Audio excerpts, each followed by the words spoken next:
पूजेच्या लग्नासाठी आम्ही निघालो पुण्याहून नाशिकला जाण्यासाठी. पण यार बसस्टँडवरची गर्दी बघून आम्ही डोक्यालाच हात लावला. शिवशाही, शिवनेरी, शिवाई एकही सीट आम्हाला अवेलेबल मिळत नव्हतं. आम्ही पण नेमकं आदल्या रात्री बुकिंग करायला घेतलं होतं आणि सगळेच सीट फुल होते. मग ठरवलं चला बस स्टॉपवर जाऊ, कदाचित तिथे काहीतरी मिळेल. तेव्हा त्या शेअरिंग कार्स मिळतात ना 500 पर सीटवाल्या, त्यात आम्ही जायचं ठरवलं. आम्हाला वाटलेलं चला ही कार आहे तर आम्हाला लवकर आणि फटाफट पोहोचवेल. पण कसलं काय, ती कार सीएनजी कार होते आणि त्यामुळे ड्रायव्हरला दोनदा वाटे सीएनजी भरावं लागलं.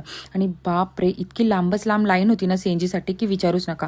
त्यानंतर आम्ही निघालो नाशिकच्या दिशेने आणि अचानक आमच्या पुढच्या कारने आमच्या समोर ट्रकला धडक दिली.